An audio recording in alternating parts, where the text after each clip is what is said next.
morning again. It's the Morning Commute with Steve, and today I want to talk about books and reading and what I've been reading. But first, how do you read your books? How do you prefer to read your books? Myself, I prefer traditional paper books for the most part. I like the feel of them and all of that. I like to be able to loan them out, which you can't always do if you get an ebook. Even more than buying traditional books, however, I like to use the library. I think libraries are a great asset and one of the finest developments of humankind. That ability to share knowledge, wisdom, and entertaining stories. I recognize this doesn't support the authors perhaps quite as well, so that's maybe an issue there. But I really like to use libraries. So, on particular books, I finally finished John Scalzi's Redshirts and enjoyed it immensely. But it took a long time to get into it. I'm not sure exactly why, except perhaps I was hampered by the fact, if there's a downside to this book, it's that it has a very large cast of characters that don't get fully developed for quite a while. So you have a lot of names that you're juggling, trying to keep straight, and that was sometimes difficult.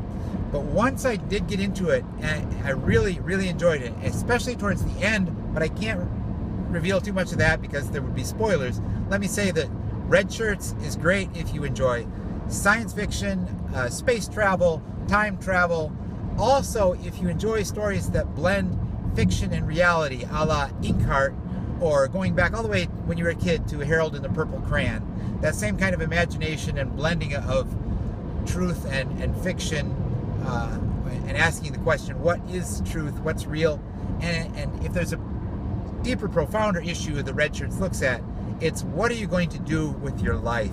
Do you play it safe and avoid conflict and risk, or are you going to live a life that accepts those things for greater rewards and also in having control over your own life? So I enjoyed John Scalzi's Redshirts a lot. On the non-fiction front, I just finished Malcolm Gladwell's The Tipping Point, which mostly I enjoyed a great deal. There is one problem I have with Gladwell, and that's his past history, his record of working not necessarily for, but certainly not against the tobacco industry. I don't see teen smoking as quite the epidemic that he portrays it.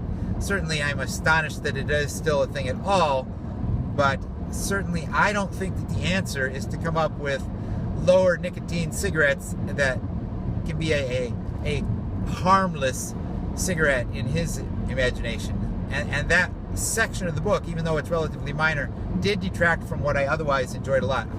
This is Redshirts, John Scalzi's Redshirts. Highly recommend that. I don't have The Tipping Point with me. I think the next nonfiction book I'm going to read is this, The Sixth Extinction. It just came recommended, so if anybody's familiar with that and wants to give me a word about whether it's as good as it's supposed to be, I'd be glad to hear it.